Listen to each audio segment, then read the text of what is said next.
Bom, obrigado. Vamos continuar a nossa conversa.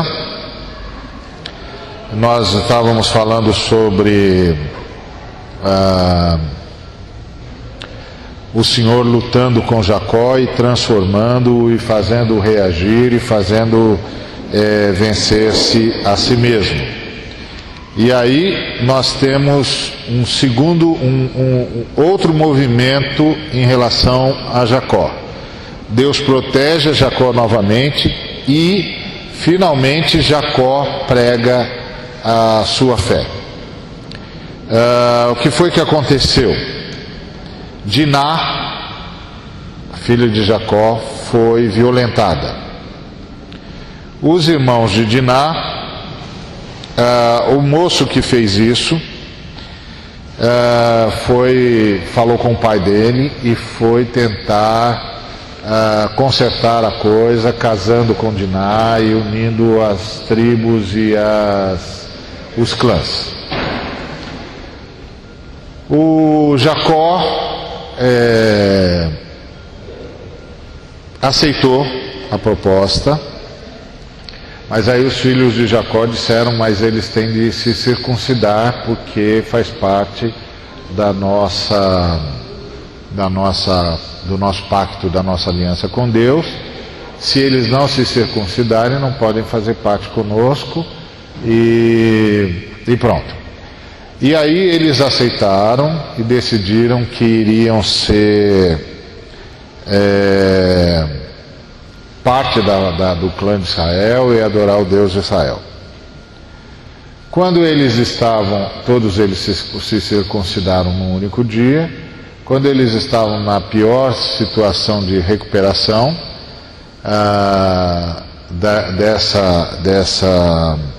desse ato de circuncisão, os irmãos de Diná, principalmente comandados pela tribo de Levi, foram até o arraial desse clã, desse povo, e passaram ao fio da espada todos os homens. Ponto. Mataram todo mundo, não deixou ninguém para contar a história. E saquearam tudo e tomaram. Jacó entrou em pânico. Principalmente, primeiro porque era uma barbárie o que tinha acontecido, segundo porque a palavra dele foi desonrada, né? Ele tinha dado a palavra àquele povo que os aceitaria no clã. E em terceiro lugar, porque haveria vingança, certo? Ou seja, é uma questão óbvia, né? Se você ataca um povo, você está numa região com muitos povos, muitos clãs, muitas tribos, você ataca uma, né, desse jeito, você chama a atenção de todas as outras tribos ao redor para a possibilidade de que os próximos seremos nós, né? Então, pode ser que eles venham nos atacar. Então, qual é a lógica? Vamos atacá-los primeiro, né? Vamos acabar com eles, porque senão daqui a pouco a gente dorme e não sabe se levanta, porque eles vão e atacam traiçoeiramente, porque tem esse dado. Foi um ataque traiçoeiro, não foi um ataque, não foi uma guerra e eles estavam se defendendo e venceram, não. Eles foram induzindo o pessoal ao erro e criando uma situação para eles estarem numa situação de impossibilidade de reação, de tal maneira que eles não encontraram resistência, porque não tinham como resistir mesmo. E aí o Jacó está desesperado, mas aí ele tem uma experiência com Deus muito interessante. Deus disse a Jacó: levanta-te, sobe a Betel e habita ali. Faze ali um altar ao Deus que te apareceu quando fugias da presença de Esaú, teu irmão. Então disse Jacó à sua família e a todos os que com ele estavam: Lançai fora os deuses estranhos que há no vosso meio, purificai-vos e mudai as vossas vestes. Está vendo? Aqui o Jacó está fazendo com os filhos e noras e membros do clã o que ele não fez com Raquel. Raquel fugiu com o ídolo do pai, o deus estranho que o pai adorava. Aqui o Jacó está exigindo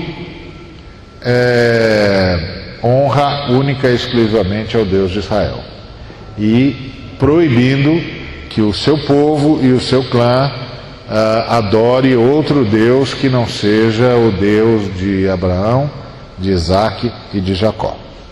Então, todos os que com ele estavam, disse Jacó à sua família e a todos que estavam com ele: lançai fora os deuses estranhos que há no vosso meio, purificai-vos e mudai as vossas vestes. É a ideia de não estar com nada que tenha participado daquela ação sanguinária.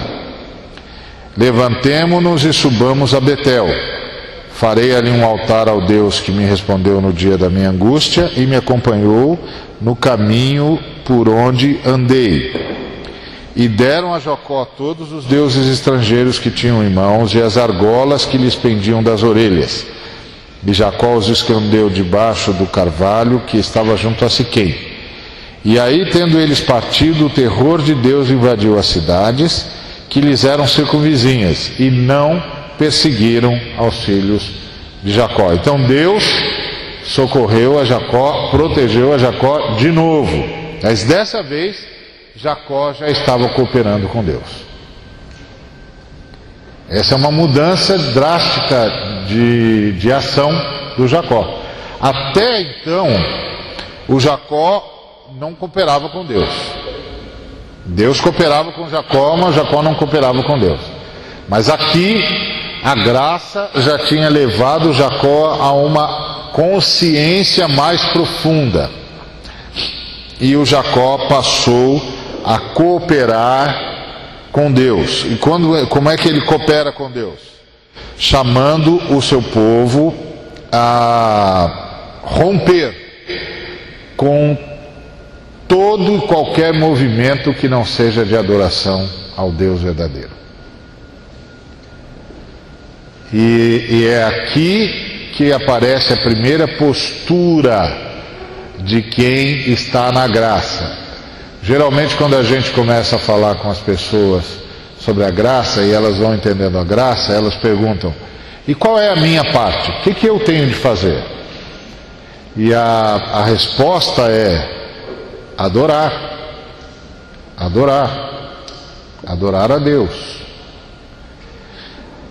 E aqui nesse texto tem uma colocação muito interessante, que é, ele diz: nós vamos subir a Betel, lá aquele lugar onde ele sonhou a escada, o sonho da escada, e lá nós vamos fazer um altar a Deus. Isso é muito interessante, porque ele voltou ao dia do encontro. Isso é uma coisa que eu queria dizer para você, meu irmão, minha irmã.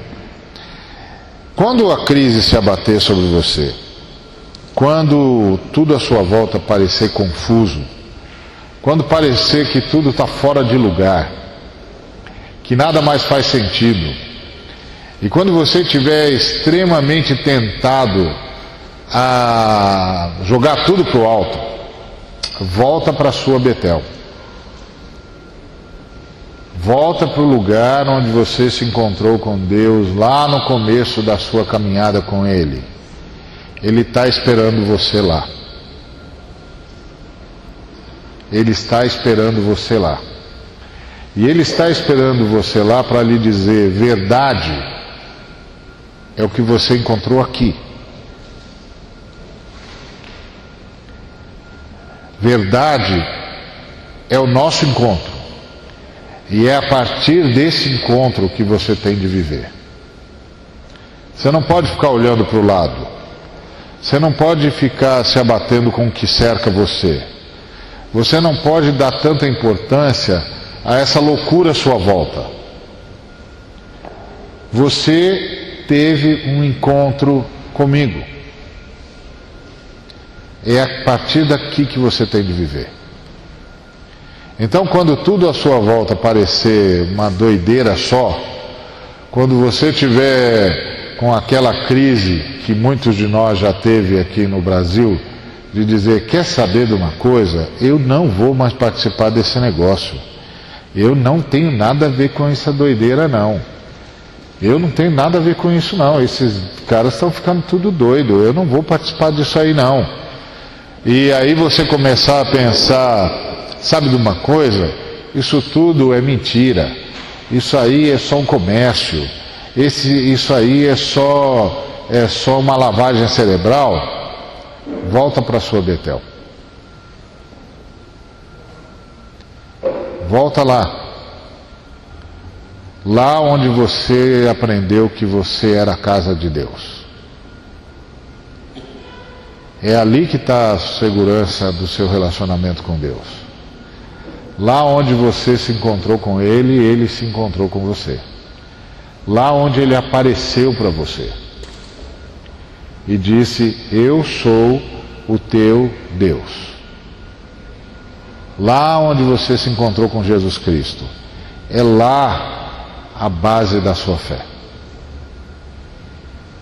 Não é o que aconteceu, não tem nada a ver com os sofrimentos que você pode ou não ter sofrido, não tem nada a ver com os sofrimentos que você pode ou não ter provocado, e não tem nada a ver com as loucuras que podem ou não ter acontecido à sua volta. Não tem nada a ver com as explorações que você viu ou que sofreu. A sua fé, seu relacionamento com Deus, está na sua Betel. Lá no lugar onde você e Deus se encontraram. Onde você e Cristo se encontraram. E foi apenas e tão somente vocês dois. Não tenha mais ninguém lá.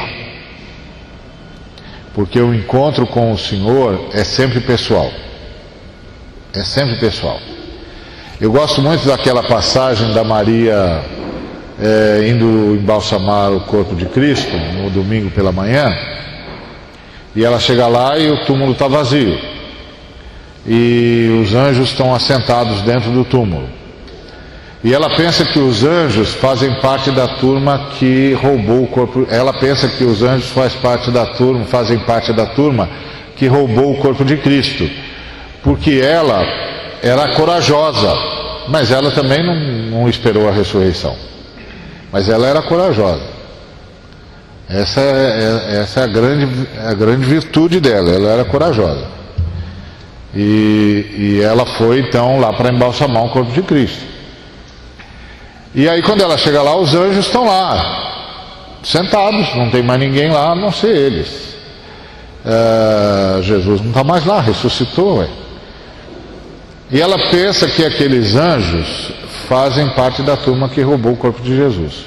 E ela é corajosa mesmo, porque ela chama os caras às falas e diz, onde é que vocês puseram o corpo do meu Senhor, porque eu vim embalsamá-lo?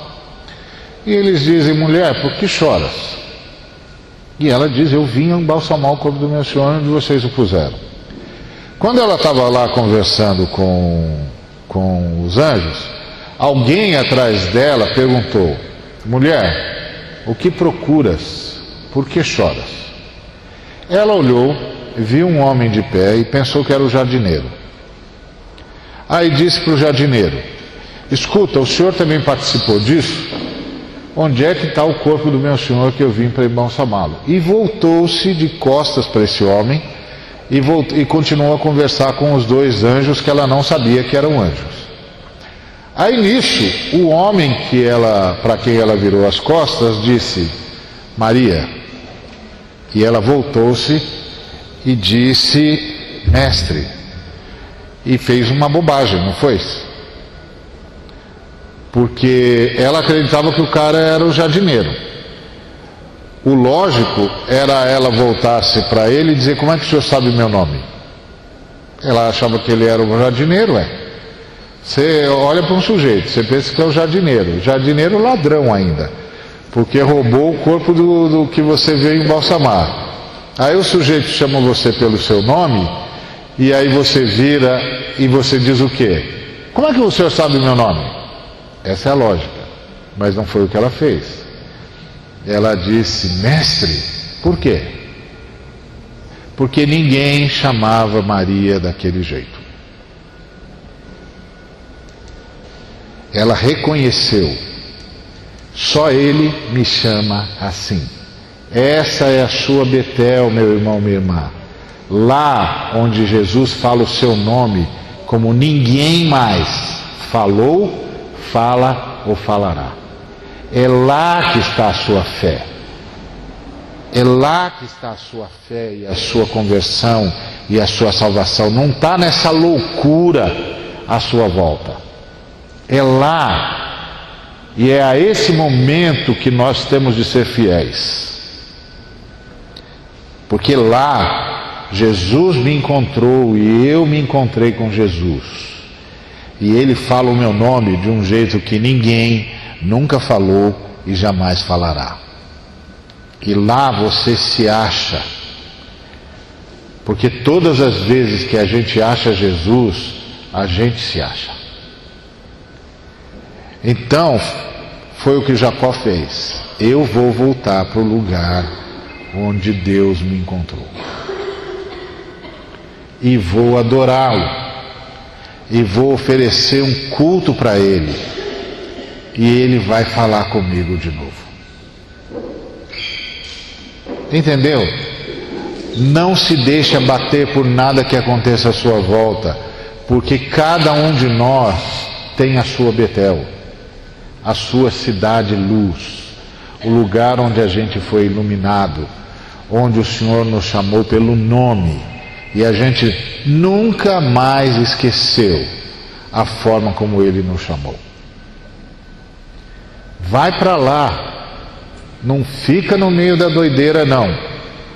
Não fica tentando achar lógica nessa ilogicidade toda. Não fica tentando achar nexo no que não tem mais nexo.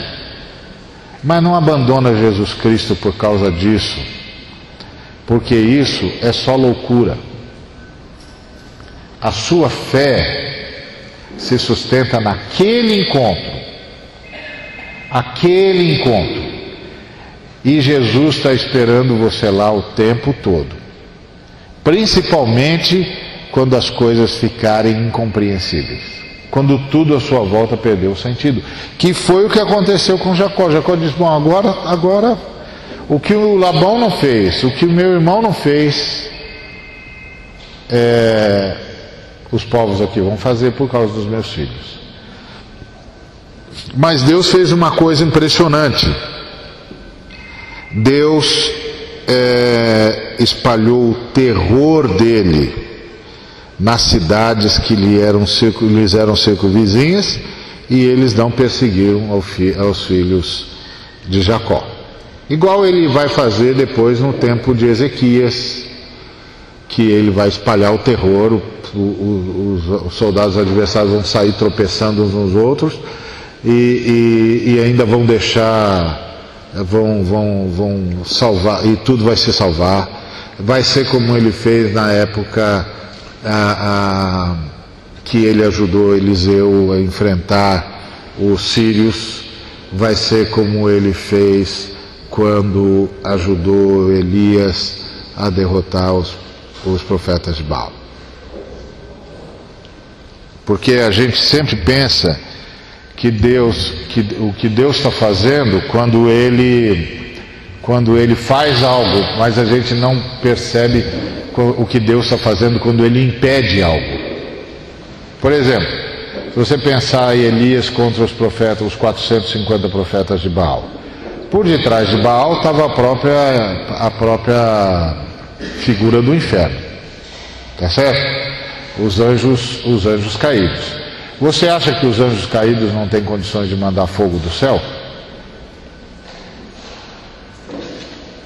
Então, por que eles não mandaram? Porque Deus não deixou. Entendeu? Pode ser até que eles tivessem se reunido e prontos para lançar fogo, e aí um dos demônios disse pro outro: ó, tem um olho aí observando a gente, é melhor a gente olhar. E aí quando eles viram, é melhor a gente não fazer. Pronto, acabou. Porque não tem só as coisas que Deus faz, tem as coisas que Deus não deixa que sejam feitas. E foi isso que aconteceu com Jacó. Ele foi em busca de Deus, e Deus o atendeu antes que ele chegasse. Isso é impressionante. E é isso só que você e eu temos de nos lembrar, que quando a gente vai em busca do Senhor Jesus, que a gente encontrou naquele dia que marcou a nossa existência para sempre, antes de você chegar em Betel, ele já chegou em você. É isso. Antes de você chegar em Betel, em luz, ele já chegou em você. Nunca se esqueça disso. Nunca se esqueça disso. Tem um lugar na história da salvação, que é comum a todos nós, que é só seu.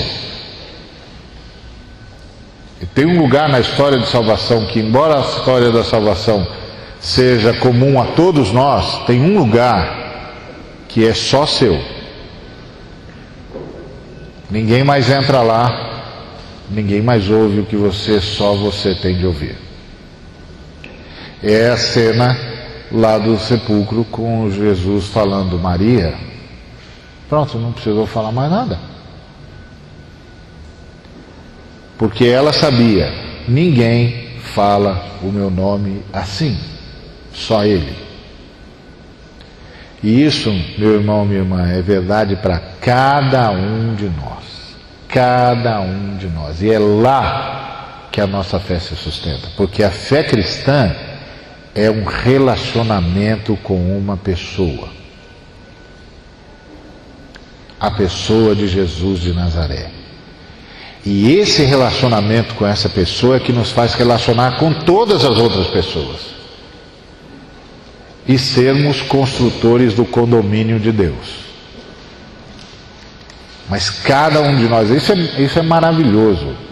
Não existe igreja abaciada, não. É por isso que você, meu irmão, minha irmã, que é pastor, pastora, eu, você, a gente serve as ovelhas. Mas as ovelhas servem a Jesus Cristo.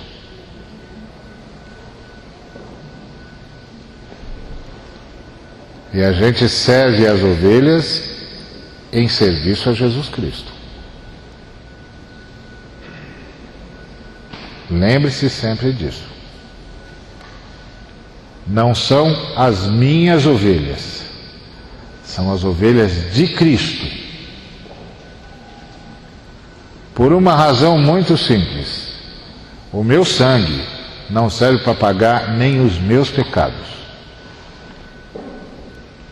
Eu posso derramar esse sangue aqui à vontade, não vai resolver para nada, só vai me gerar uma anemia braba, mais nada.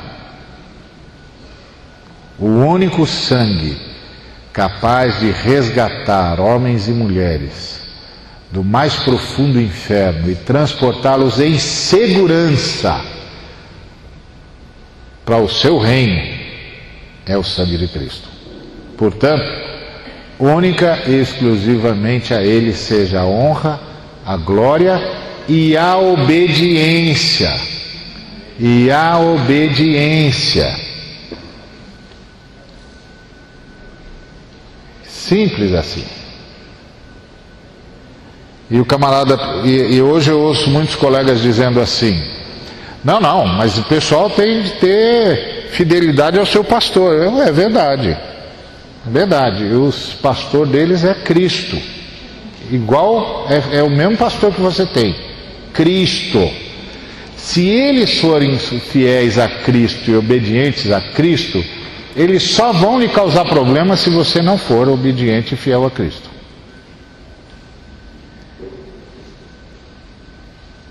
É isso.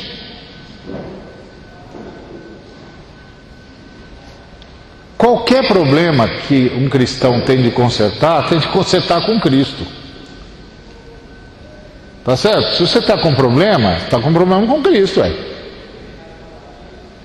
tem de acertar isso com Ele.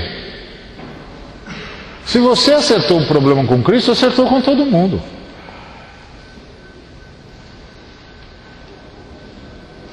É isso que a gente foi perdendo, porque vai virando esse negócio tirânico, ditatorial. Esquece. Nós somos aqueles que voltaram da grande rebelião e nós voltamos de joelhos aos pés de Cristo.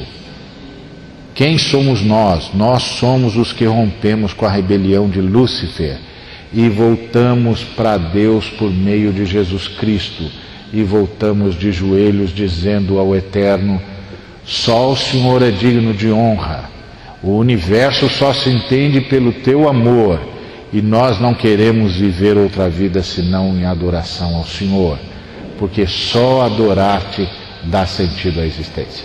Ponto. Isso é o que nós somos. Qualquer coisa que fugir daí não tem nada a ver com a gente.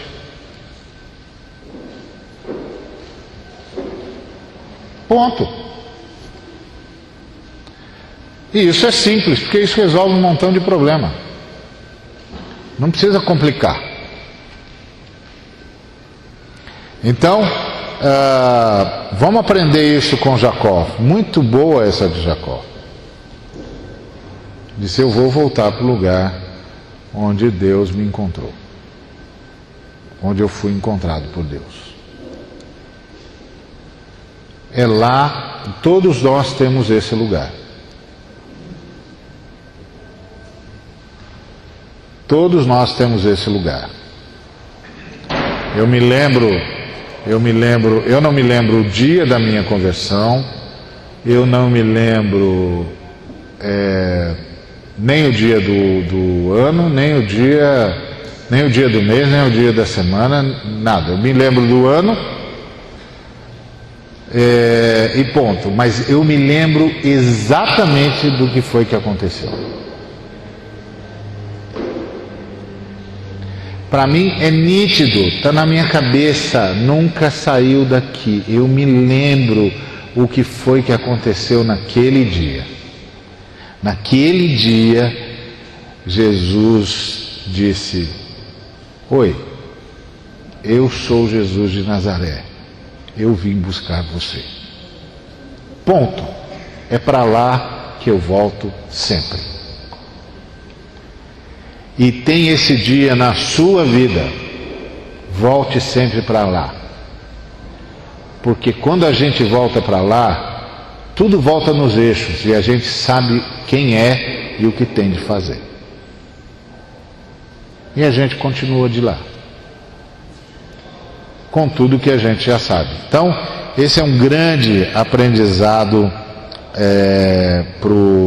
que o Jacó nos ensina. Mas o importante é a gente lembrar que Deus continuou lá sustentando. Realmente o que os filhos de Jacó fizeram foi uma barbárie. Uma barbárie. Mas Deus tinha um compromisso. E manteve o seu compromisso. Às vezes a gente pensa assim: não, mas Deus não vai fazer nada? Vai, Ele está fazendo, você é que não está vendo. É que a gente não entende a dinâmica do perdão. Imagina o seguinte: quando Satanás entrou no jardim, ele se disfarçou de serpente. Tá certo? Por que ele se disfarçou de serpente? Porque a serpente fazia parte do jardim, né? E Deus tinha dito para o homem que era para lavrar o jardim e cuidar do jardim. Proteger o jardim. Bom, mas proteger do quê? Está tudo muito bem. Eles dominam sobre a terra.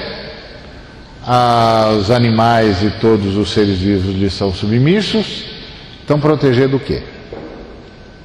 Então isso significa que eles sabiam que tinha um adversário que ia tentar infiltrar-se no jardim.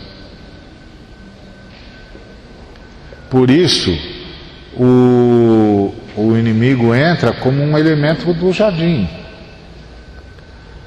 A serpente também era um elemento do jardim. E eles não perceberam que estavam enfrentando o inimigo. Aqueles de quem eles deveriam guardar e proteger o jardim.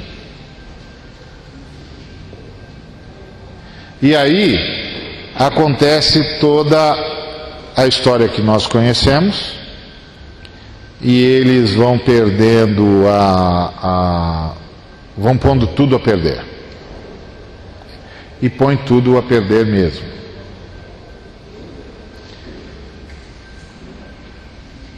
Agora, o que o inimigo queria? Ele queria fazer um reino paralelo ao de Deus? Não. Não tem jeito de ter reino paralelo ao de Deus. Não tem jeito. Não tem jeito. Então o que ele queria? Ele queria provocar a ira de Deus para que Deus destruísse tudo. Todos os atos do inimigo são atos suicidas. É aquela lógica de que já que não tem para mim, então não vai ter para ninguém. Tá certo? É a lógica da hecatombe. Não vai ter para mim, então não vai ter para ninguém. E Deus é fiel, Deus é justo, e aí quando eles vierem, eles são o auge da criação. Com eles vem tudo que Deus criou. Deus vai ter de ser justo e vai ter de destruir tudo. E aí ele convence a humanidade a vir para a rebelião dele, e a destruição não veio. A destruição não veio por quê? Porque Deus é injusto? Não. Porque Deus já tinha descarregado a justiça no Cordeiro. Por isso que o apóstolo Pedro diz que o sangue de Cristo é conhecido com efeito desde antes da fundação do mundo. Deus já tinha descarregado a justiça no Cordeiro antes da fundação do mundo. Deus já tinha providenciado o perdão. Porque o inimigo estava tentando colocar Deus numa encruzilhada. Ou Deus perdoa, ou Deus destrói. Mas como o inimigo não sabe da cruz, não sabe do sacrifício antes da criação do mundo, ele sabe, Deus não pode perdoar, porque perdoar é atentar contra a justiça. E Deus é justo. Então Deus vai destruir. Só que ele não sabia que Deus já tinha providenciado o perdão. Todas as vezes que eu e você pecamos, o nosso pecado tem potencial suficiente para destruir tudo no universo, não fosse o sangue derramado antes da fundação do mundo. Entendeu? Então o que isso significa? Que Deus sempre vem a nós a partir da realidade do perdão, e não a partir da realidade da condenação, porque toda a condenação já foi jogada sobre Cristo. Então, esse é o cerne da graça. Graça é tudo que a Trindade pode fazer por causa do sacrifício de Cristo.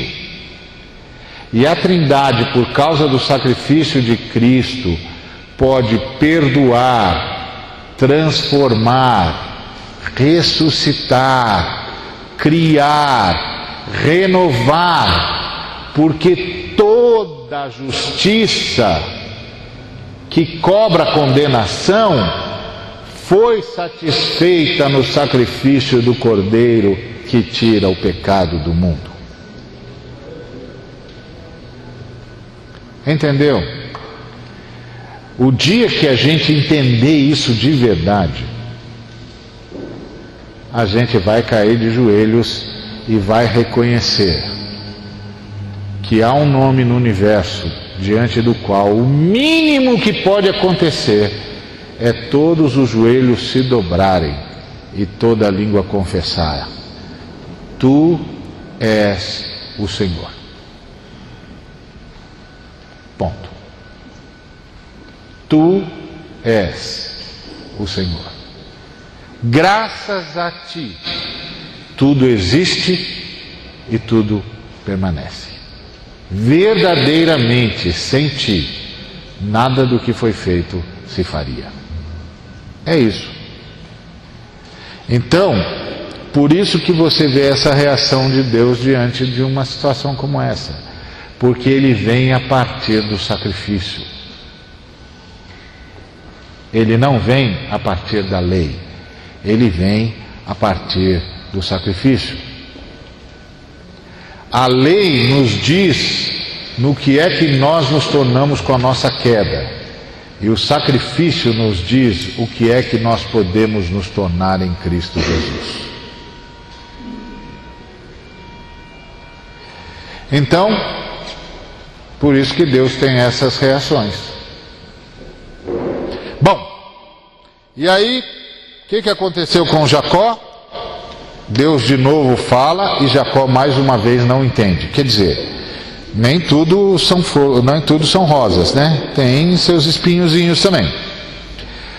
Então o Jacó veio de Padã Arã, Deus apareceu para ele, o abençoou e disse de novo: teu nome é Jacó, não te chamarás Jacó, porém Israel é o teu nome. Ele chamou Israel e disse: eu sou o Deus Todo-Poderoso, ser fecundo, multiplica-te, uma nação e multidão de nações sairão de ti, reis procederão de ti. A terra que dei a Abraão e a Isaque, dar-te-ei a ti, e depois de ti a tua descendência. E Deus retirou-se dele, elevando-se do lugar onde lhe falara. Então Jacó erigiu uma coluna de pedra no lugar onde Deus falara com ele, e derramou sobre ele uma libação, e lhe deitou óleo. É o lugar onde Deus falara, Deus novamente chamou de Betel. Jacó novamente chamou de Betel. Pronto, fez a mesma coisa. Mais uma vez repetiu: aqui é a casa de Deus. Aqui é a casa de Deus. Mas isso é complicado, porque agora ele estava em Padã Arã. Já não estava mais em Luz. Então ele é o primeiro cara que disse: Deus mudou de endereço. Ele não está mais lá em Luz, agora ele está aqui em Padã Arã. Quer dizer, não caiu a ficha de que Deus está comigo mesmo. Deus está comigo mesmo. Eu sou a casa de Deus. Meu irmão também é, minha irmã também é, mas eu também sou, E nós todos juntos somos o condomínio de Deus. Não caiu essa ficha ainda. Então, a gente não pode esquecer disso, irmãos e irmãs. Sabe por quê? Porque quando você esquece disso, você fica na mão das pessoas que manipulam o nome de Deus para manipular os outros. Porque eles ficam dizendo que eles têm a unção, que se eles não te abençoarem, você não é abençoado.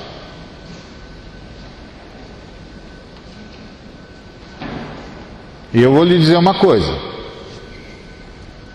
a unção é de Jesus Cristo.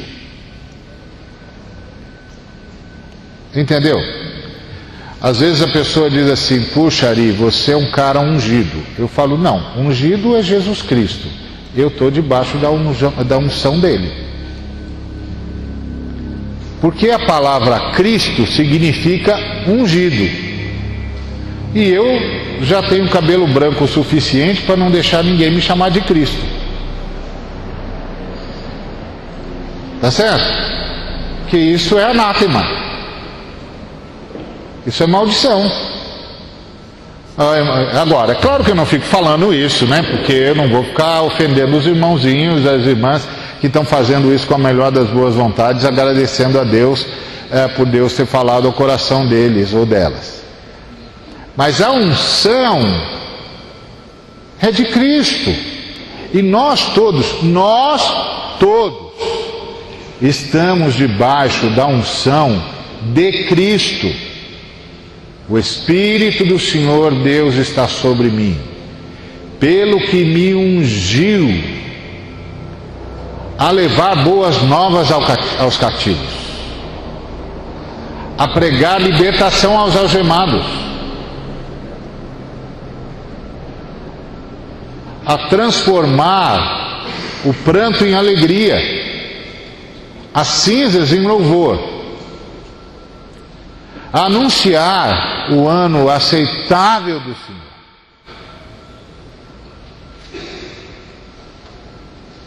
E quando ele terminou de ler essa palavra, ele disse para todos os que o estavam ouvindo na sinagoga de Nazaré: hoje, diante de vocês, cumpriu-se esta palavra. Ponto. Eis o ungido de Deus, e eu estou debaixo da sombra dele. Se você quiser ficar no sol, azar seu. Azar seu. Vem para baixo da sombra você também. Que negócio é esse de cair na tentação de se achar especial? Tem um sujeito especial no universo. Ele está assentado à direita de Deus Pai. E virá de lá para julgar os vivos e os mortos. Todos nós estamos debaixo da unção dele. Nós temos diferenças de função.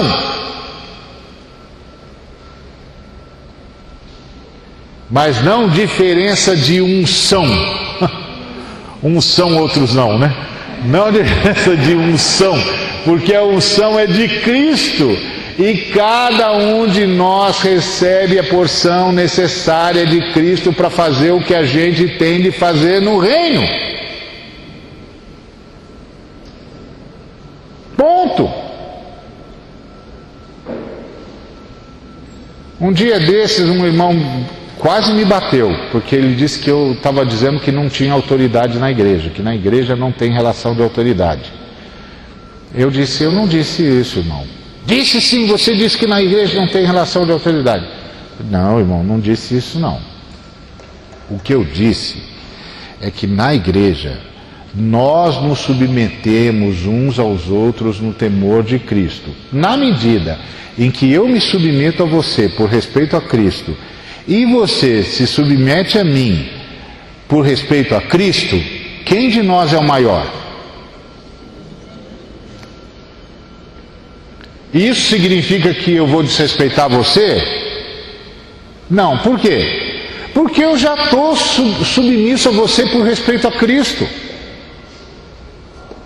E você já está submisso a mim por respeito a Cristo. Então nós estamos indo para o abraço e cada um para fazer a sua função. É isso. Se a gente não aprender isso, a gente não aprende nada, viu, irmãos? A gente não aprende nada. A gente não aprende nada.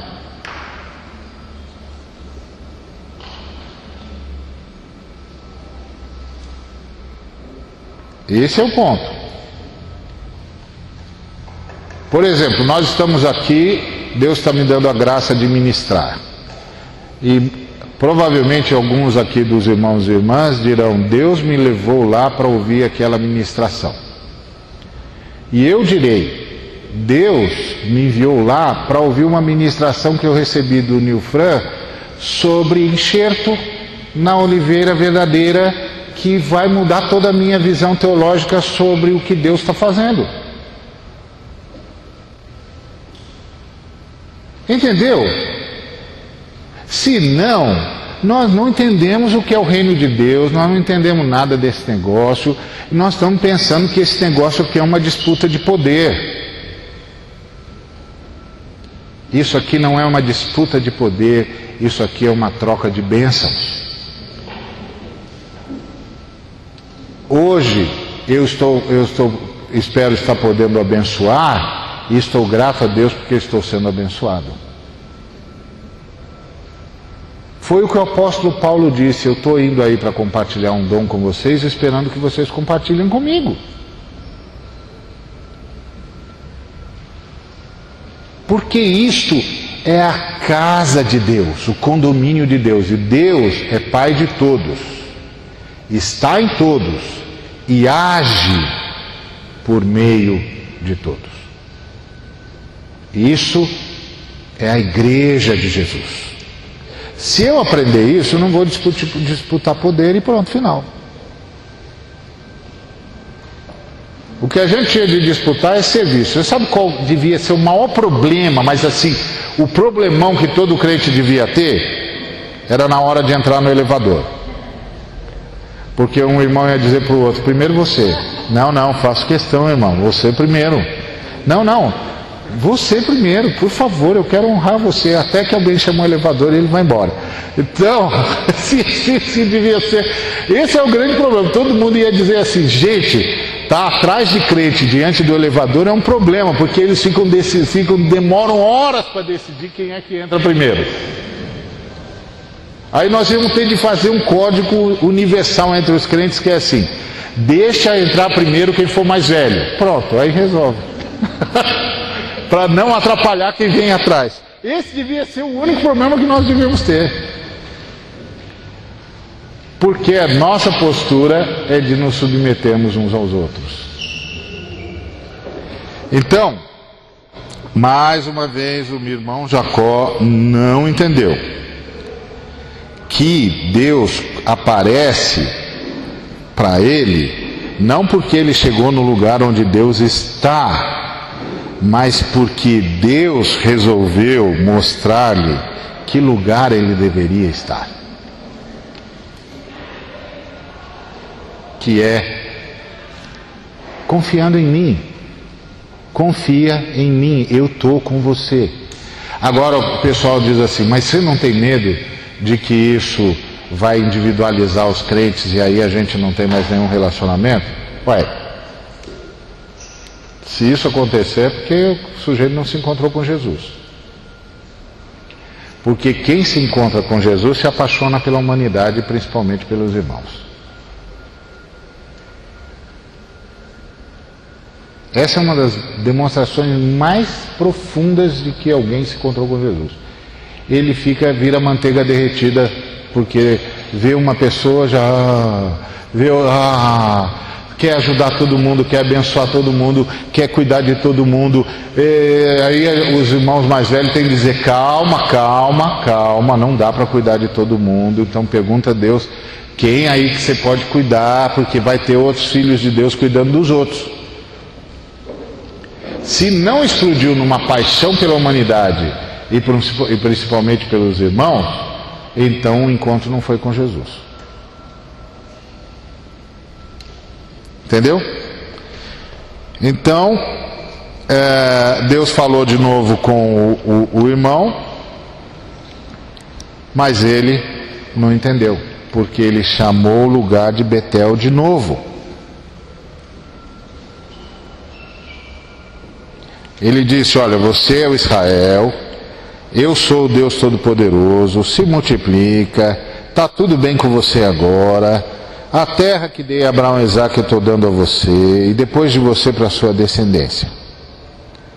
Aí ele disse, puxa, ele podia ter dito, puxa, finalmente voltei para minha casa. Aí ele disse, isso aqui é a casa de Deus, e chamou de Betel de novo. Ele não entendeu de novo. Entenda, Betel é você, mas também é o irmão do lado, a irmã do lado.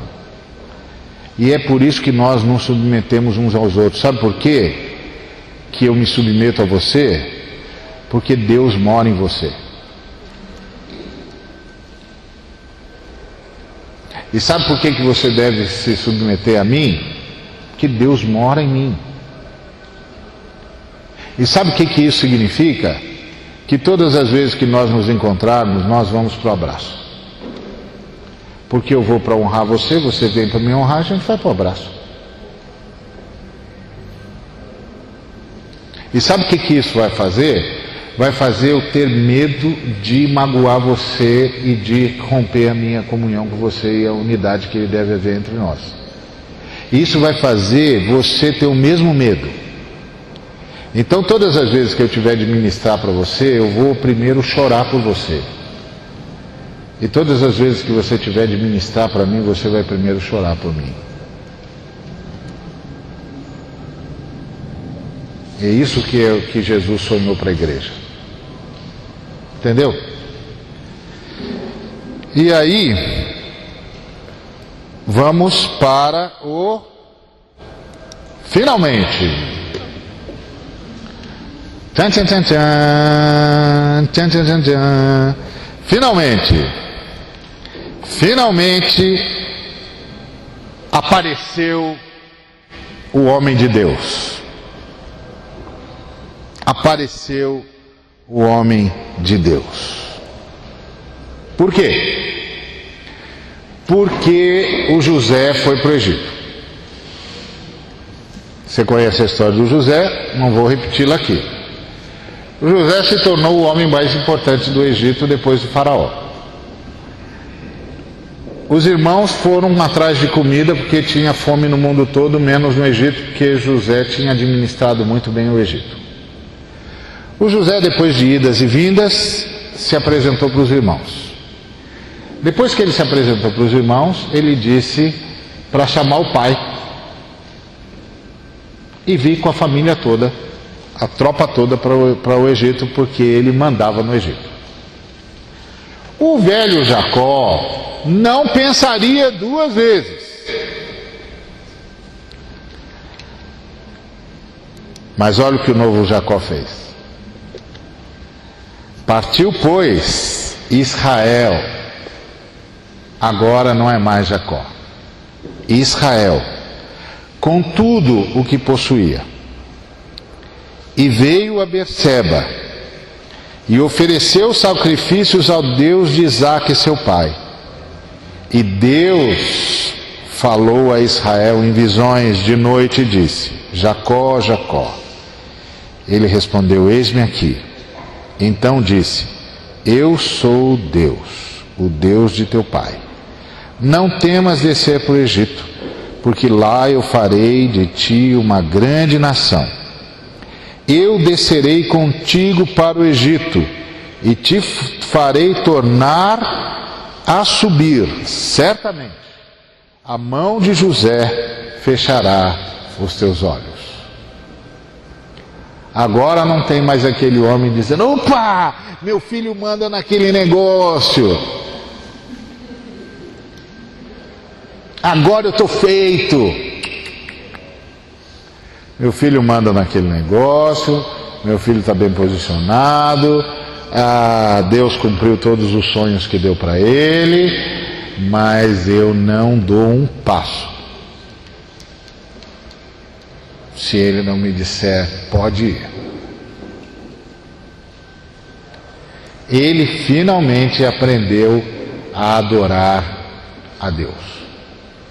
Senhor, que queres que eu faça? Senhor, sonda-me.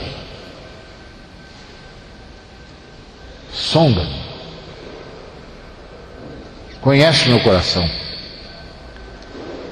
perscruta os meus pensamentos, vê se há em mim algum caminho mau e guia-me pelo caminho direito. Aprendeu. E Deus disse: vai, eu estou contigo. E ele não chamou Berseba de Betel. Agora ele sabia: Betel sou eu. E onde eu estiver, e onde o meu povo estiver, Deus estará conosco. Deus estará conosco. E aí ele se levantou de Berseba, e os filhos de Israel levaram Jacó, seu pai, e seus filhinhos e as suas mulheres nos carros que Faraó enviara para o levar. Tomaram seu gado, seus bens que haviam adquirido na terra de Canaã, e vieram para o Egito com toda a sua descendência. Seus filhos e os filhos de seus filhos, suas filhas e as filhas de seus filhos, e toda a sua descendência levou-os consigo para o Egito. Por que agora? Porque José reina? Não, agora não tem mais esquema não. Estou indo para o Egito porque Deus disse, pode ir. Não importa mais quem reina, e também não importa quem não reine. Só importa uma coisa: Deus disse. Então, o restante não importa. O restante não importa. Uma vez um irmão chegou para mim e disse assim: eu quero fazer um ministério, mas eu fiz as contas aqui, para fazer esse ministério vai custar pelo menos R$1 milhão. Eu disse: aham. Aí ele disse: mas não sei onde conseguir esse dinheiro. Eu disse: bom, isso não é problema seu, né? Ele falou: não? Eu não. Ele falou: como assim? Eu falei: meu amigo, você só tem um problema: saber se Deus quer que você faça isso. Se Deus quiser que você faça isso, você terá tantos milhões quanto você precisar. Se Deus não quiser que você faça isso, você pode ter todos os milhões que você desejar, você não fará. Você só tem um problema: Senhor, é isso que o Senhor quer? Pronto. O pessoal diz que o George Miller administrou durante a vida cerca de 300 milhões de dólares. 300 milhões de dólares é dinheiro, hein? Ó. Sabe como ele fez isso? Qual foi a estratégia do George Miller para conseguir tudo isso? Orou. E foi cuidar de 2.000 crianças. Deus deu a George Miller 300 milhões de dólares porque Deus queria que ele cuidasse de 2.000 crianças. E cuidasse bem. O problema é que está todo mundo querendo andar sobre as águas, mas não quer ir curar o pessoal de Genezaré. Está todo mundo querendo acalmar a tempestade, mas não vai lá, não está querendo expulsar a legião do Gadareno. Está todo mundo querendo andar sobre o mar aberto, mas não está querendo libertar escravos. Então, para que Deus vai abrir o mar para você? Só para você bater no peito e dizer que Deus abriu o mar para você? Por que Deus vai fazer você andar sobre as águas? Só para você ficar batendo no peito e eu sou melhor que vocês porque eu ando sobre as águas? Jesus andou sobre as águas porque o pessoal de Genezaré estava esperando ele, e lá ele curou todos os enfermos. Jesus acalmou o vento e a tempestade porque tinha um desgraçado de um ser humano tomado pelos demônios, nem personalidade tinha mais, não tinha mais nome, não falava mais, só os demônios falavam. Eles tinham roubado a sua alma, roubado a sua personalidade, roubado a sua psique. E Jesus foi lá libertá-lo. E Jesus foi lá acabar com o poder daquela legião. E Jesus foi lá anunciar àqueles agentes do inferno: o reino de Deus chegou e os seres humanos serão libertados. Chegou a libertação da raça humana. Vocês nunca mais vão fazer com os seres humanos o que vocês fizeram. Acabou. Então você quer ver Deus fazer chover milhões de dólares na sua vida? Vai cuidar das vidas que o Senhor está querendo que você cuide. Vai libertar os escravos que Deus está querendo que você liberte. Vai curar os enfermos que Deus está querendo que você cure. Vai libertar os endemoniados que Deus está querendo que você liberte. E Deus dará a você tudo o que você precisar para fazer o que tem de ser feito.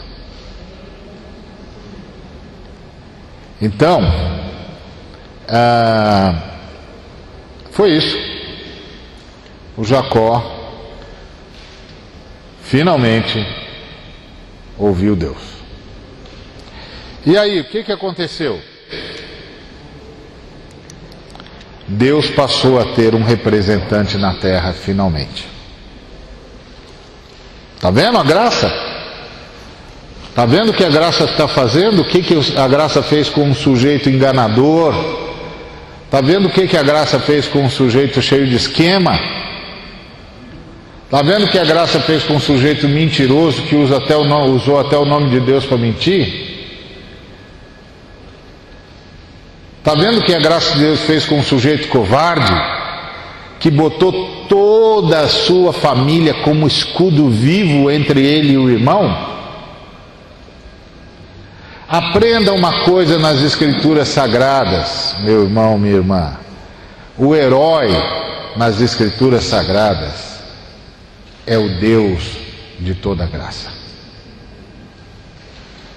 Às vezes a gente é tentado a fazer sermões assim: seja como Abraão. Meu amigo, Deus teve de falar com Abraão pelo menos 2 vezes antes de ele sair.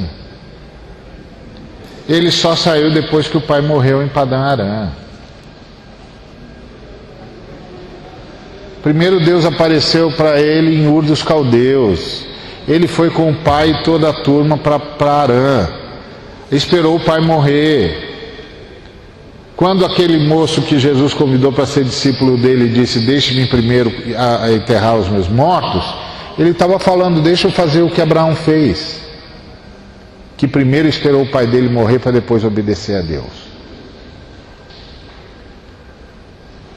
Não tem heróis na Bíblia,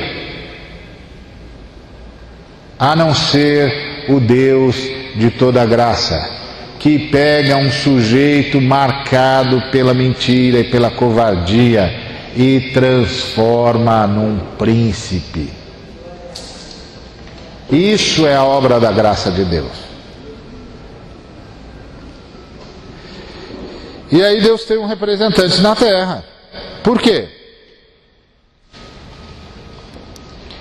Porque trouxe José a Jacó, seu pai, e o apresentou a Faraó. E Jacó abençoou a Faraó.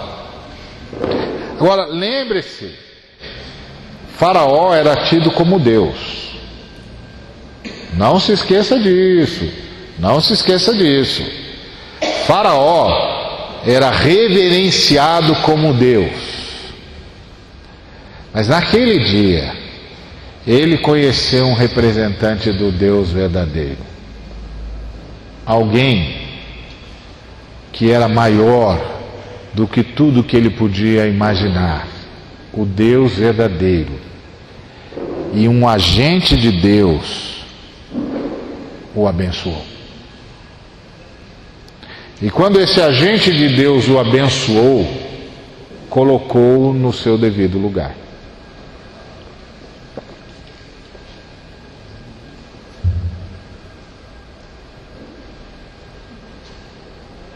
Você não é Deus, moço, mas há um Deus que quer o seu bem. E eu vim lhe trazer a sua bênção, a bênção dele para você. Olha que esse texto é lindo, porque o faraó pergunta a Jacó: quantos são os dias dos anos da sua vida, da tua vida? E Jacó lhe respondeu: os dias dos anos das minhas peregrinações são 130 anos. Poucos e maus foram os dias dos anos da minha vida, e não chegaram aos dias dos anos da vida de meus pais, nos dias das suas peregrinações. E o que é que ele está dizendo aqui? Você pode dizer: ele está sendo ingrato com Deus, porque afinal de contas os dias dele foram abençoados por Deus. Não, ele está dizendo: faraó, os meus dias não contam, porque eu não sou o resultado do que eu vivi, eu sou o resultado do que Deus fez comigo. Não foram os meus dias que me fizeram sábio, não foi a forma que eu vivi que me fez especial, não foram os anos que eu passei pela terra que me fizeram conhecer. Foi o Deus que não desistiu de mim.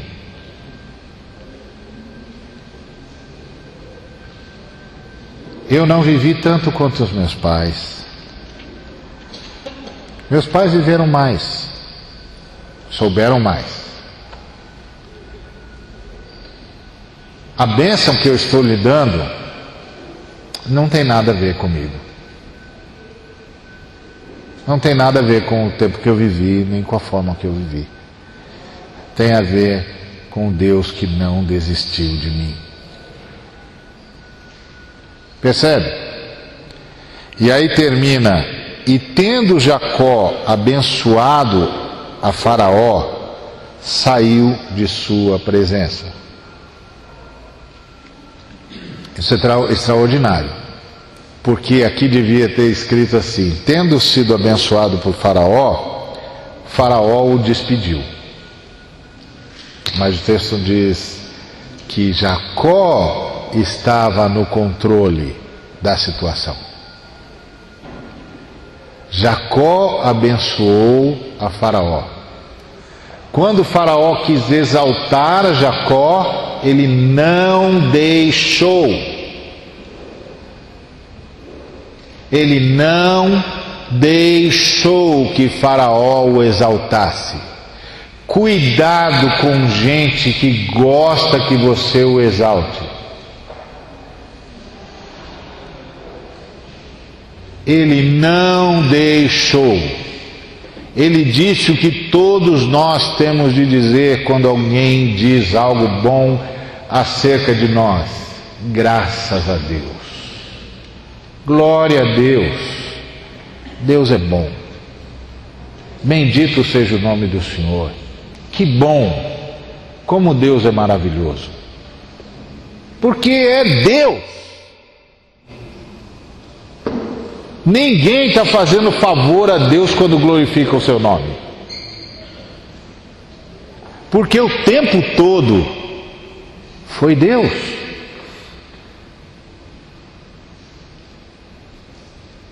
Um dia todos nós estaremos na presença do Senhor e Ele vai nos receber de braços abertos. Fica tranquilo, Ele não vai passar filme nenhum da sua vida, não vai envergonhar você, porque tudo está na cruz.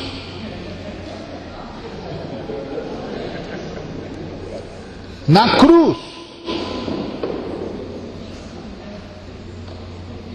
Tá certo? tudo está na cruz.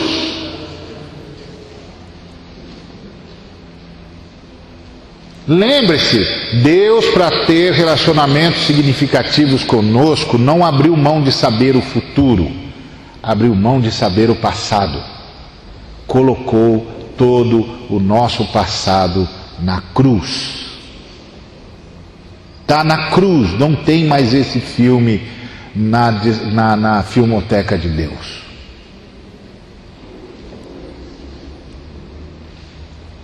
Inclusive, há coisas do seu passado que você às vezes vai falar com Deus para pedir perdão de novo, e Deus não sabe mais o que é que você está falando. E é como se Deus dissesse para você: escuta, do que você está falando? E você dissesse: uma coisa que eu fiz há tantos anos. Não está mais aqui. Deve ter sido resolvido na cruz. Então aqui já está esquecido. Por que você não esquece também? Você não tem mais nada para falar comigo? Não tem projeto? Não tem gente que você quer ver salva? Não tem gente que você quer libertar? Não tem irmão que você quer ver abençoado? Não tem mais nada? Eu já te perdoei, moço. Já te perdoei, moço. Esse negócio já passou. Vai daqui para frente. Você está voltando lá para quê? Você gosta do filme, é isso?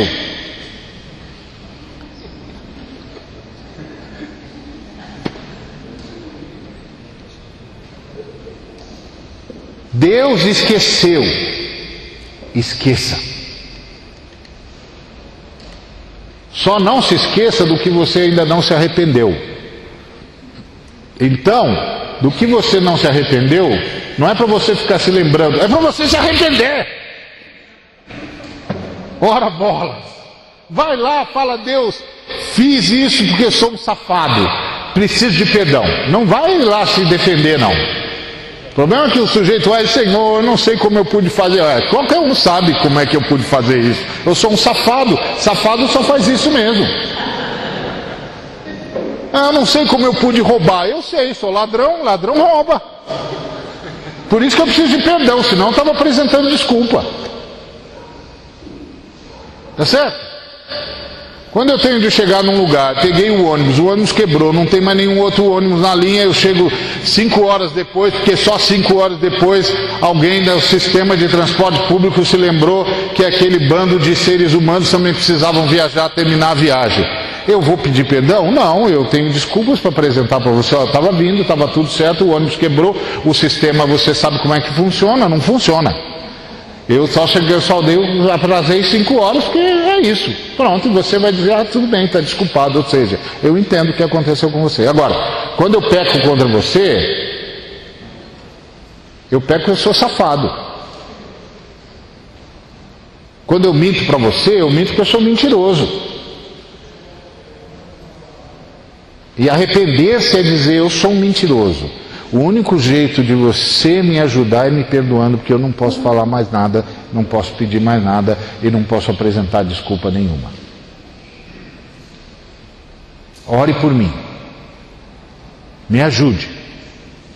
E é assim que a gente faz com Deus, e Deus diz: os teus pecados estão perdoados, levanta, toma o teu leito e anda.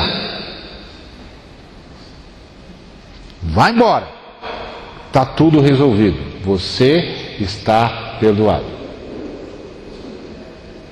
É isso. Aí está resolvido. E aí, meu irmão, minha irmã, acabou, não tem mais filme nenhum, não. Já passou, já era. Isso aí já foi incinerado. Foi crucificado, acabou. Agora vai para frente. Tem um montão de coisa para fazer aí, irmão.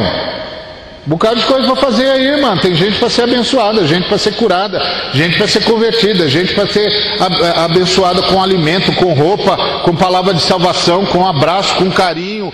Está cheio de problema para ser resolvido que só a gente pode resolver, ué. Vai ficar empacado no que Deus já perdoou e nem lembra mais?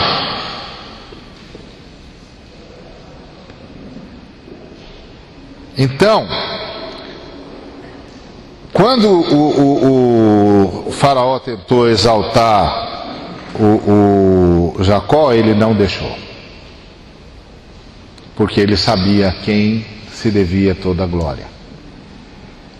E como é que a gente não deixa? Dizendo para os irmãos, não fui eu, foi Deus, fala com Deus. Não, isso é bobagem. Mesmo porque quem aplaude a criatura, aplaude o Criador. Se um irmão canta bem, eu aplaudo mesmo. Bravo! Eu estou reconhecendo a criatura e estou reconhecendo que ele tem um Criador fantástico capaz de lhe dar esse dom.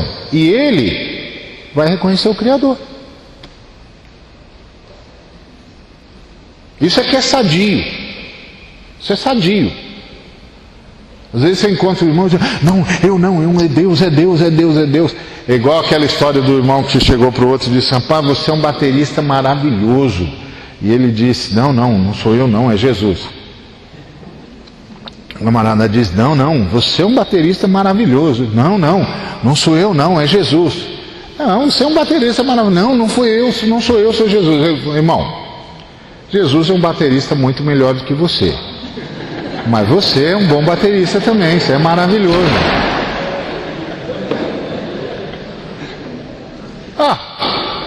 O que ele tinha de ter dito? Ele tinha de obrigado, irmão, graças a Deus, aleluia, que bom que edificou a sua vida, é para isso que a gente vive, para ser instrumento de Deus, aleluia, glória a Deus, Deus é bom mesmo, Deus me deu essa graça.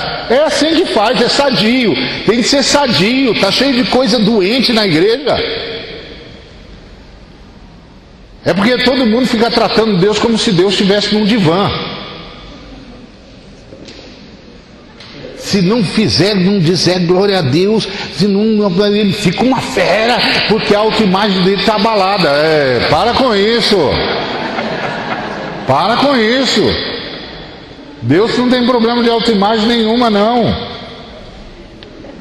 E toda vez que você reconhece a criatura, você reconheceu o Criador. E cabe a cada criatura que foi reconhecida pela misericórdia que o Criador teve com ela, dar ao Criador a honra que lhe é devida, ué.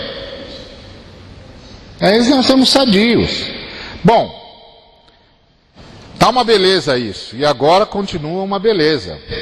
Por que continua uma beleza? Porque a luz raiou.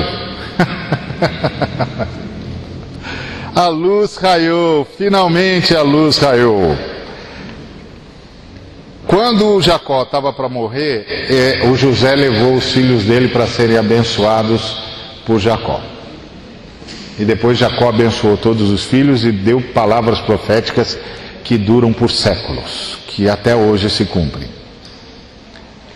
E aí, olha como Jacó começou a falar. Disse Jacó a José, o Deus Todo-Poderoso me apareceu em luz.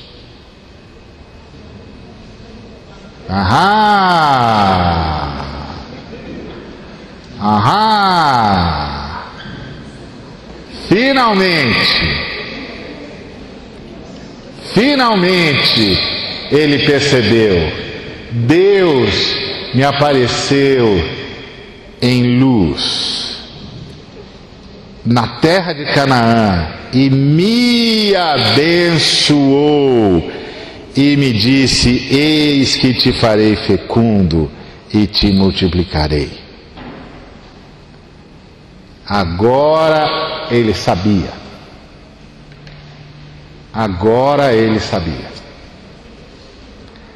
Que agora a função dele é representar Deus na terra. É falar em nome de Deus, é abençoar em nome de Deus. E é isso que a graça quer fazer de mim e de você, pessoas que falam em nome de Deus e que abençoam em nome de Deus. Você sabe o que é um negócio legal? É quando o cara chega e fala assim, os esotéricos fazem muito isso. Os esotéricos dizem assim, tem pessoas que são iluminadas. Eu vou dizer uma coisa, graças a Deus não é nenhum cristão. Porque os cristãos não são iluminados, os cristãos são luminosos. Porque o Senhor Jesus disse, vós sois a luz do mundo. Ele não disse, sobre vós incide a luz do mundo. Ele disse, vós sois a luz do mundo. Eu acendi vocês. A vida, a minha vida está em vocês. E o que foi que o João disse? Nele estava a vida, e a vida dele ilumina todo mundo. Os esotéricos dizem, luz é vida, e nós dizemos, vida é luz.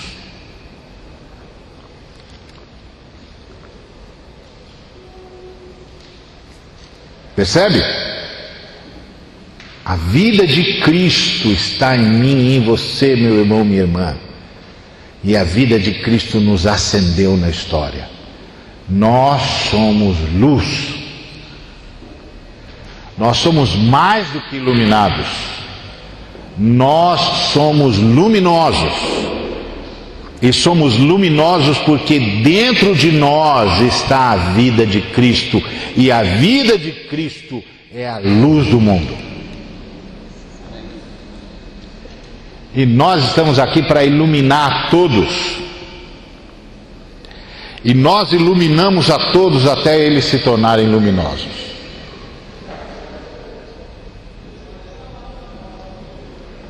Iluminamos com a nossa bênção, iluminamos com as nossas boas obras, iluminamos com as nossas palavras que levam edificação, iluminamos com o nosso amor, iluminamos com a nossa bondade, até que um dia eles se convertam e se tornem luz como nós e passem a iluminar a humanidade.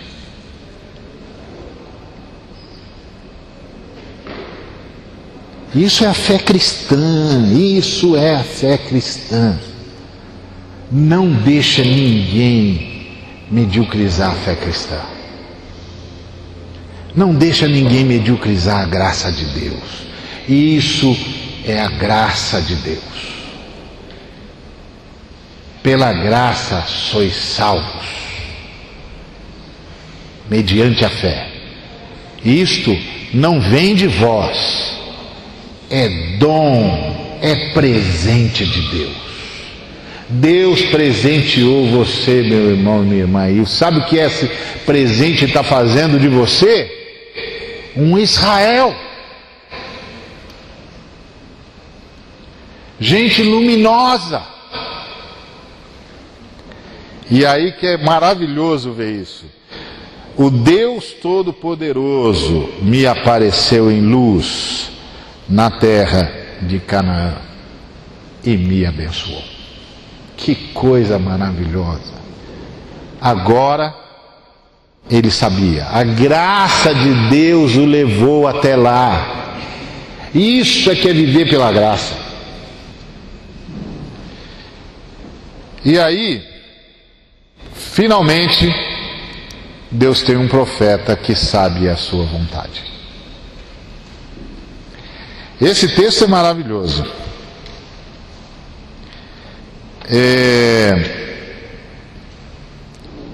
O José levou os filhos para o pai abençoar.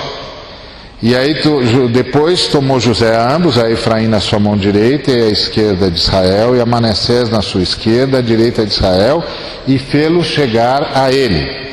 Mas Israel estendeu a mão direita e pôs sobre a cabeça de Efraim, que era o mais novo, e a sua esquerda sobre a cabeça de Manassés, cruzando assim as mãos, não obstante ser Manassés o primogênito. E abençoou a José, dizendo: o Deus em cuja presença andaram meus pais, Abraão e Isaque, o Deus que me sustentou durante a minha vida até este dia. Ó, que coisa! Nós temos outro ser humano aqui, gente. Isso é que é salvação. Você percebe que isso é o que a salvação faz? Nós temos um outro ser humano aqui. Um ser humano foi salvo.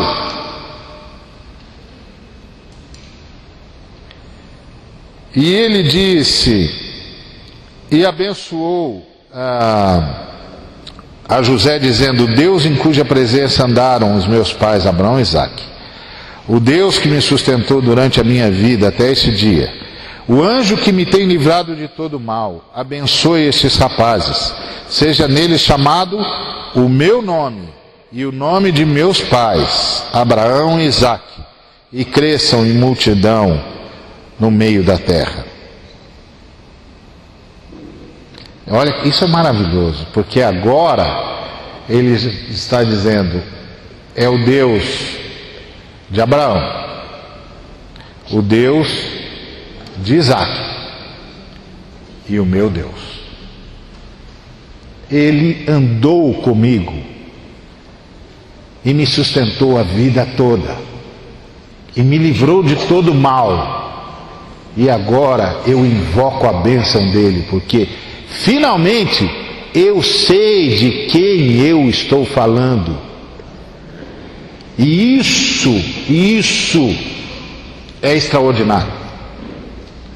Me lembro de uma semana que chegou para um pastor e disse, eu não vou mais em tal lugar e nem em tal lugar, porque Deus me disse, o pastor alto lá. Deus não lhe disse isso. Aí ela disse, pastor, o senhor não pode dizer isso. E o pastor disse, eu já estou lhe dizendo e vou repetir. Deus não lhe disse isso. Isso a irmã está tirando do seu coração. Deus não lhe disse isso. E aí a irmã virou para o pastor e disse, como é que o senhor sabe? E ele deu a resposta impressionante. Eu conheço Deus e sei que Ele não fala essas coisas. Eu tenho andado com Deus e Deus tem andado comigo. Eu sei que Ele não fala essas coisas. A irmã vai voltar para sua casa, vai dobrar os seus joelhos e vai falar com Deus. Se Ele lhe disser o contrário do que eu estou lhe dizendo, a irmã vem até aqui e me amaldiçoe. Mas se Ele lhe disser o que eu estou lhe dizendo, obedeça-o. Porque a irmã está permitindo que o diabo contamine o seu coração. Isso é andar com Deus. Foi o que Jacó disse. Eu sei de quem eu estou falando. E aí o que aconteceu? Vendo José que seu pai pusera a mão direita sobre a cabeça de Efraim, e isso foi desagradável para José. E o José tomou a mão do seu pai para mudar da cabeça de Efraim para a cabeça de Manassés. E disse José a seu pai, não assim, meu pai, pois o primogênito é este. Põe a mão direita sobre a cabeça dele. Mas o seu pai o recusou e disse, e essa frase é extraordinária. Ele disse, eu sei, meu filho, eu o sei. Eu sei a vontade de Deus. É isso que a graça quer fazer conosco. A graça quer nos levar num dia em que eu não precisarei mais buscar a vontade de Deus. Eu a saberei. Porque isso é comunhão com Deus. Foi isso que Jesus prometeu. Um dia, vocês não precisarão falar mais ao Pai em meu nome, porque Ele mesmo falará com vocês. Com isso Ele não estava saindo da cena, Ele estava dizendo que Ele completaria o seu trabalho, levaria a gente a ter uma comunhão com o Pai tão grande, que quando a gente precisasse saber a vontade de Deus, nós saberíamos. E foi isso que o Jacó disse. Eu sei, meu filho. Eu o sei. Isso é a graça. Esse é o Deus de Jacó. E aí, sabe o que aconteceu? Deus finalmente é glorificado. Pois dele é o reino, o poder e a glória. E sabe o que isso significa? Que quando a gente aprende a caminhar com o Deus de Jacó, a se submeter à sua graça, a gente pode ler o restante do Salmo 24. Levantai, ó portas, as vossas cabeças. Levantai-vos, ó portais eternos, para que entre o Rei da Glória. Quem é o Rei da Glória? O Senhor, forte e poderoso. O Senhor, poderoso nas batalhas. Levantai, ó portas, ó portas as vossas cabeças. Levantai-vos, ó portais eternos, para que entre o Rei da Glória. Quem é esse Rei da Glória? O Senhor dos Exércitos. Ele é o Rei da Glória. O Senhor que nos agracia, que envia os seus anjos para ministrar a nós. Ele é o Rei da Glória. O Senhor que nos transforma à imagem do seu Filho. Ele é o Rei da Glória. O Senhor que nos converte e cura as nossas feridas, corrige o nosso coração, ressuscita o nosso espírito, escreve as suas leis com fogo na nossa alma e nos enche do seu espírito. Ele é o Rei da Glória. E o que a graça de Deus quer fazer conosco é que todos nós nos tornemos um Israel que não só anuncia o Rei da Glória, mas leva consigo o Rei da Glória. O Pedro, um amigo meu que trabalha na favela do Borel, ele conta uma experiência fantástica que ele teve. Ele disse para Deus: Deus, eu queria ir para Israel, pisar onde o Senhor pisou. E Deus disse para ele: filho, mais importante do que você ir em Israel pisar onde eu pisei, é que agora, por sua causa, eu estou pisando onde nunca tinha pisado. Você entendeu o que a graça quer fazer? Você entendeu o que é a graça de Deus e como a graça de Deus transforma, vivifica? Então cuidado com essa gente que transforma a graça de Deus numa graça barata, que diz que não importa o que você faz, Deus gosta de você, e paciência, vai ser assim mesmo, vai vivendo. Não! A graça de Deus veio para nos transformar. É claro que o Senhor há de nos perdoar sempre que precisarmos de perdão, que o Senhor há de nos converter sempre que precisarmos de conversão de novo, de arrependimento de novo. Mas Ele não faz isso para a gente ficar onde está, faz isso para a gente ir para frente. Porque Deus esquece o passado, corrige o presente para nos dar um novo futuro.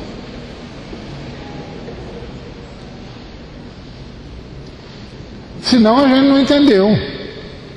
Então, aí todo mundo pergunta: bom, então o que a gente faz? Qual é a nossa parte?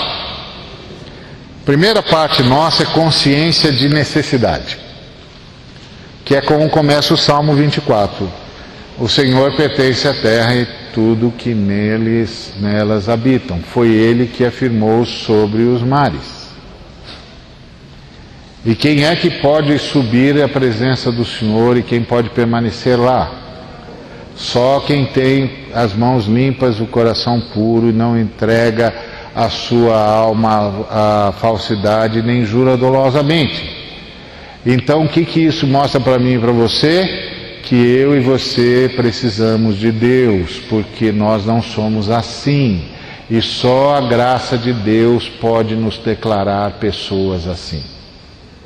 E só a graça de Deus pode nos transformar em pessoas assim. Então, consciência de necessidade. Pai, eu preciso de Ti. Sonda-me, ó Deus.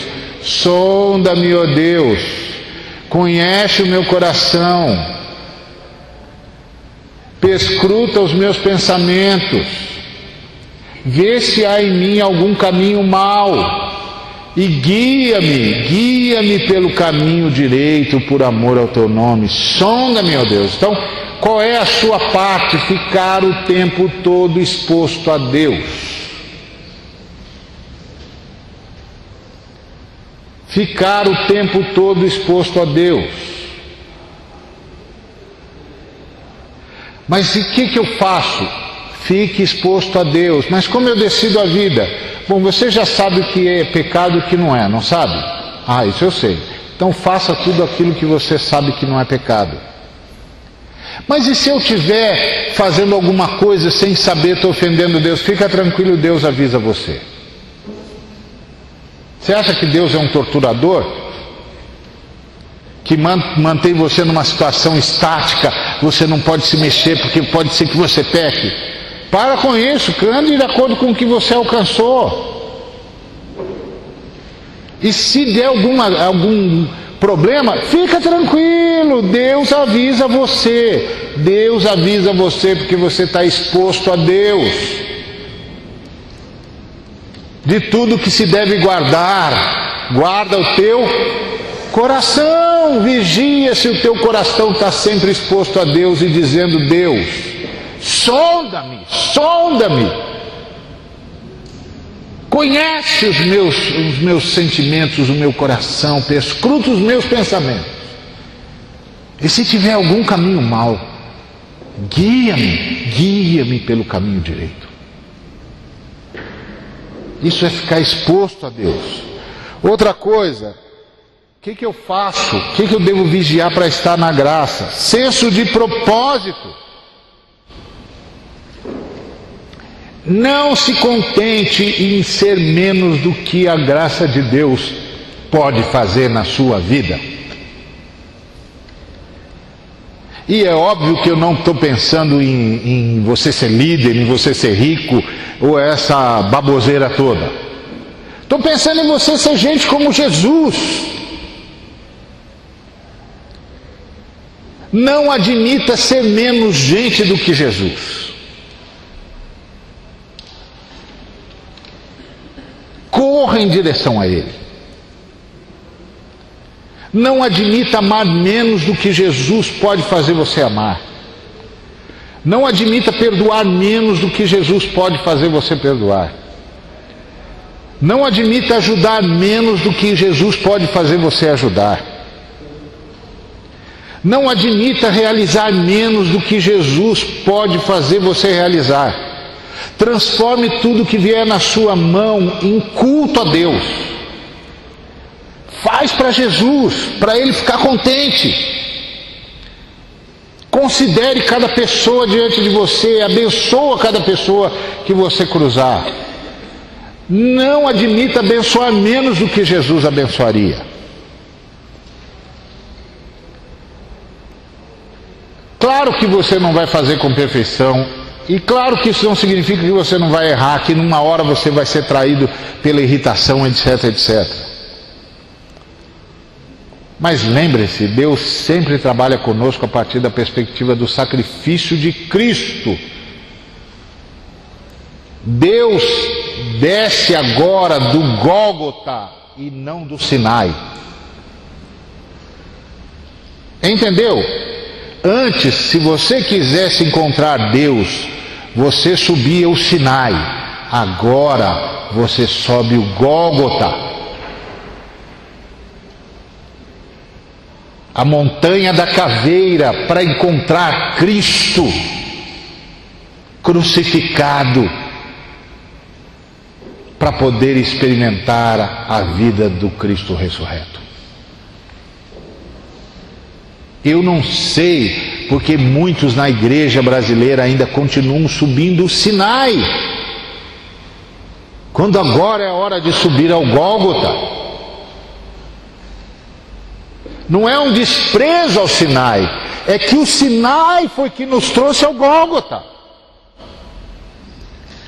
Porque tudo que o Sinai gritava para nós é: vocês precisam do Gólgota, senão vocês não terão esperança. Isso foi o que o Sinai gritou para a gente noite e dia, dia e noite, com alaridos e com relâmpagos e com trovejos. O grito do Sinai é: vocês precisam do Gólgota. O Gólgota chegou. E agora a gente sobe ao Gólgota para poder desfrutar da ressurreição enquanto aguardamos Jesus pôr os pés em Sião. Percebe? Porque um dia ele vai fazer isso. Ele vai rachar o Sião no meio e todo olho o verá. E até lá, nós estaremos cada dia mais fazendo com que os portais se levantem para que ele passe. Através da nossa pregação, através das nossas boas obras, através da nossa vida, através da nossa obediência, através da nossa adoração. E essa é a nossa vocação. E aí não tenha medo de viver. Não tenha medo de trabalhar, faça tudo para Jesus, honrando Jesus e dizendo: Jesus, estou fazendo para o Senhor. Igual o cara que cavava valeta lá, que eu gosto dessa história, que é uma coisa de louco. Cavava valeta para a prefeitura e aí demorava para subir no caminhão porque ficava olhando para o buraco que cavou, com o queixo apoiado no cabo da enxada. Um dia os colegas tomaram coragem, perguntaram para ele: o que você fica olhando para o buraco em vez de vir logo para o caminhão? Diz: não estou olhando para o buraco não, estou conversando com Jesus. E o que é que você conversa com Jesus? Eu digo para ele assim: Jesus, o senhor está vendo essa valeta aqui? Pode ter igual, melhor não tem não. Eu fiz para o senhor. Fiz para o senhor. Cada vez que eu dei um golpe aqui com a enxada, cada enxadada, eu estava pensando: vou fazer uma valeta que Jesus vai gostar, para que o Senhor saiba que eu sei por quem vivo e por que vivo. Então, Jesus, está aí, essa valeta eu fiz para o Senhor. Faça tudo para o Senhor, faça tudo para o Senhor, seja o que for. Por isso que para nós não tem serviço glorioso e serviço humilde, porque tudo a gente faz para cultuar a Deus. O camarada diz: eu vou pegar esse cara aí, vou dar um serviço indigno dele. Que indigno o quê, moço? Eu vou transformar isso em culto já. Vou transformar isso em culto já, vou fazer para Jesus. E aí Jesus vai gostar, e se Jesus gostar, ele vai decidir se eu continuo fazendo esse serviço para ele ou se eu faço outro. E se Jesus decidir que eu faço outro, eu vou fazer outro. Mas o fulano não quer. Quem? Não, porque ele está armando quem? Aonde? Do quê? Dá licença, estou falando com Jesus aqui.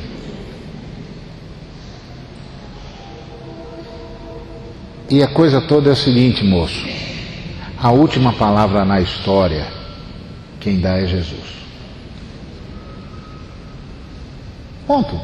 Se Jesus disser: não, filho, fica me cultuando aí mais um tempo que eu estou preparando um negócio que você ainda não sabe. Tá bom. Tudo é culto mesmo. Culto é uma festa, mano. Culto é uma festa, é fácil e faço cantando. Porque é uma festa, é para Jesus, é uma festa. Isso vai dando significado a tudo que a gente faz. É assim que a gente faz. Então qual é a minha parte? É a sua parte, fica em estado de adoração. Mas qual é o poder? Filho, irmão, o poder é o da graça que está em você, ué. Imagine o Pedro falando para Jesus assim: Jesus, eu quero andar sobre as águas, acredito que posso, mas o Senhor tem de me dar primeiro o poder para andar sobre as águas, porque aí eu vou poder andar sobre as águas. Aí Jesus dirá: isso é fácil, é só você sair do barco. Porque para que você precisa de poder sobre as águas se você vai estar ficando aí dentro do barco? Aí não precisa, ué. Bota o pé na água que eu sustento você. Acredite em mim. Isso é tudo que Deus pede o tempo todo. Acredite em mim. Mas com que fé, Senhor? Com essa que você acredita em Jesus. Você acha que tem outra? Você não acredita em Jesus? Jesus não é seu Senhor e Salvador? Você não crê que está salvo? Amém? Bom, então essa fé, moço. Então você já tem, meu irmão. Já tem, minha irmã. Não precisa de mais fé, não. Ué, se você tem fé suficiente para crer que foi arrancado das garras de Satanás, do império das trevas, e transportado em segurança para o reino de Jesus Cristo, que outra fé que você está precisando? Acredita! O Deus que trouxe você em segurança sustenta você sobre as águas.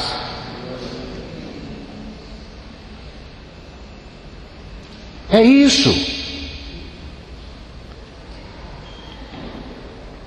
O problema é que tem de acreditar em Jesus.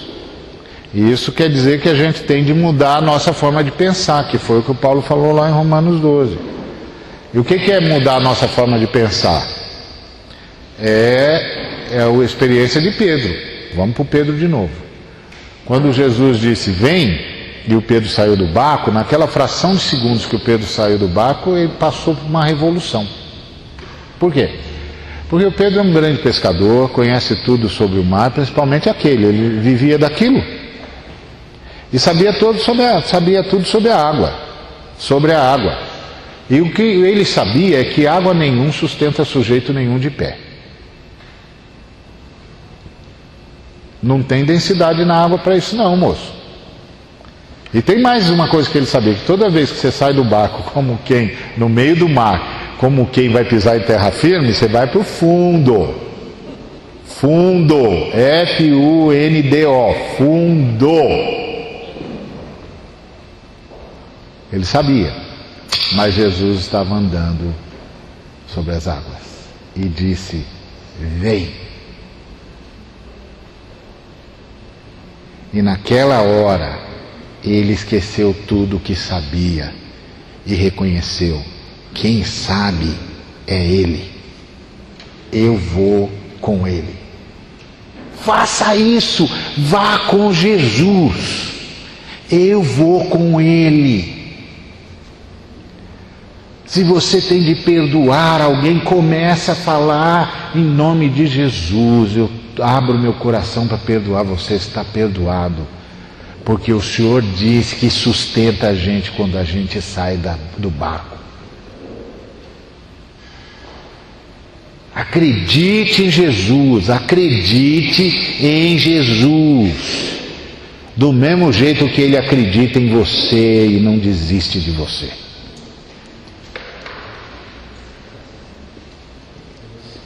Acredite em Jesus. Acredite no Deus que apareceu para você em Arã, como apareceu para Abraão. Acredite no Deus que apareceu para você em Luz, como apareceu para Jacó. Acredite nele. Isso é estar no lugar onde a graça pode trabalhar livremente. Agora, a graça continuará trabalhando sempre.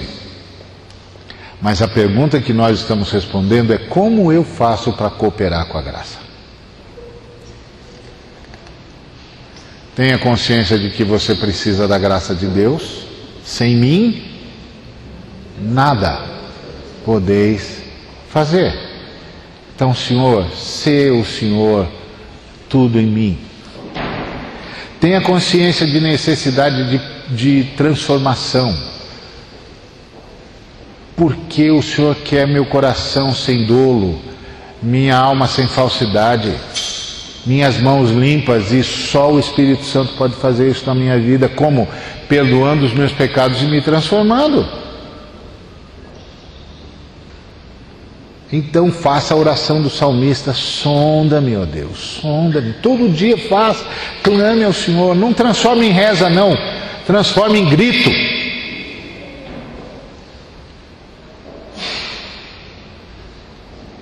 Porque isso é que é orar. Não transforme em reza, transforme em grito.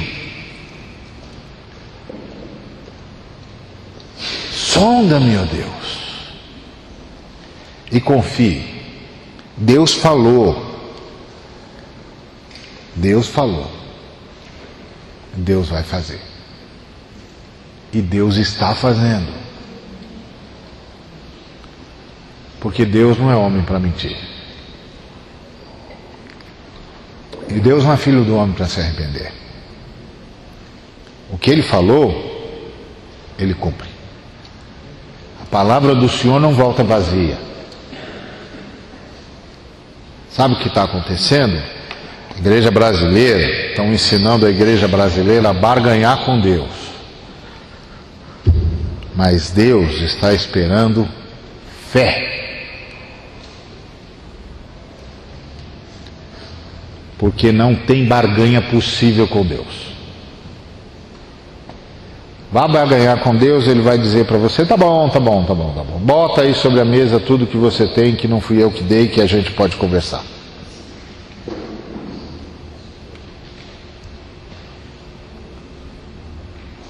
E não tem. Então, não tem negócio, né? Eu não vou negociar com você como? Eu tenho um negócio, você não tem? Você não tem nada? Você veio negociar o quê? Nada. Bom, então o que você quer que eu faça para você? Que o Senhor tenha misericórdia de mim. Agora começamos a conversar. Agora começamos a conversar. Jesus, filho de Davi, tem misericórdia de mim.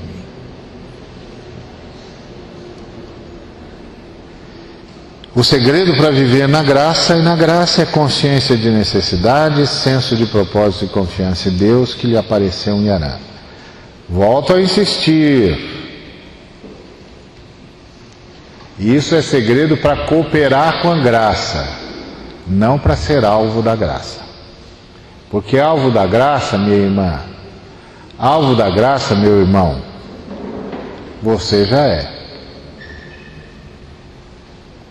Agora, se você quer cooperar com a graça, que está querendo transformar você em uma pessoa cada vez mais parecida com Jesus, o caminho é esse. Faça a oração, sonda-me, ó Deus, a oração do salmista, a oração do Bartimeu, tem misericórdia de mim. E saia para fazer a vontade de Deus todos os dias. Não quer dizer que todos os dias você vai conseguir fazer a vontade de Deus, mas saia de casa para isso.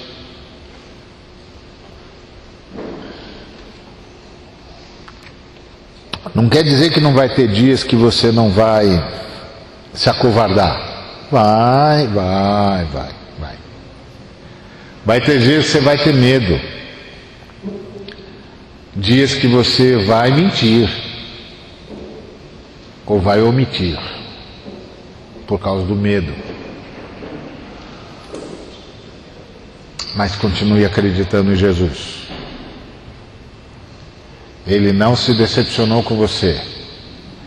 Ele vai estender a mão para você e dizer, tá bom, você ainda não está pronto para andar sobre as águas, vamos para o barco. Vamos para o barco, eu vou com você. Até você poder andar sobre as águas de novo. Acredite em Jesus. Acredite no Deus eterno. O Deus de Jacó. Que o Deus de Abraão, Isaque e Jacó nos abençoe e nos guarde. Que Ele levante o seu rosto sobre nós. Que Ele tenha misericórdia de nós. Que Ele faça brilhar o rosto dele sobre nós e nos dê a sua paz. E que o nome dele seja honrado e glorificado de eternidade e eternidade. E que dele nos mantenha na sua história, até que todo joelho se dobre e toda língua confesse: Jesus Cristo, e apenas Jesus Cristo, é o Senhor, para a glória de Deus Pai. Amém.